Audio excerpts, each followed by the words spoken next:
Babe, may portfolio ka ba? Sa Upwork? Sa freelancing? Wala. Hi, my name is Mary. I post easy to follow daily tasks that you can do to start your freelancing journey. Every day nagpo-post ako ng mga bagong videos na pwede ninyo sundan na some sort of roadmap kung gusto nyo na maging freelancer, virtual assistant, or gusto nyo na mag-work from home, side hustle, ganyan, gamit ang computer at internet. Today, pag-usapan natin, importante ba ang portfolio kung ikaw ay freelancer? Babe, gano'n ka nakatagal na freelancer? 10 taon na. Nanggawa ka ba ng portfolio ever? Wala akong portfolio. Exactly my point. Hindi lahat ng position or role sa freelancing requires a portfolio. As a matter of fact, babe, question. Walang ano to, guys, walang script to. Tagay pronto to, nilagyan ko lang siya ng mic. Meron ka na ba naging client na hiningan ka ng portfolio? Wala.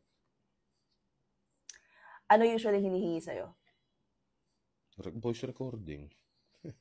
Yun, voice recording. Tapos yung test task. Pinagagawa ng test task. Interview. Sa interview ka lang naman talagang mag-ano rin. Tawag mo rito, yun ang pinaka-importante. How you present yourself to the client. It doesn't matter kung may portfolio ka o wala. Okay. Nung mag-apply ka as assistant web dev, hiningan ka ba ni Ana ng portfolio? Hindi. Sinabi ko lang sa kanya na may background ako sa coding kasi nga yung course ko is computer science. Okay. Nung college. So, may background ako sa coding, CSS, Java wala. Kasi wala pang Java, hindi pa masyadong Java nun. Yeah. Exactly. Ang question kasi dito, ano ilalagay kung walang experience sa portfolio? Curious lang.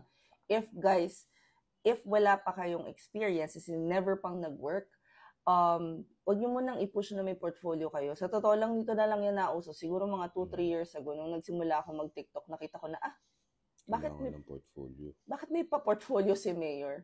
Unless you are in the creative side, na kailangan yung i-showcase talaga what you can do for your clients. I don't really think it's necessary for you to have a portfolio. So, before yung unahin kung ano yung mga sinasabi nilang requirements daw sa freelancing, unahin nyo muna na mag-hone ng skill set na yun yung i-offer ninyo. Kasi, who knows, baka hindi nyo na kailangan ng portfolio.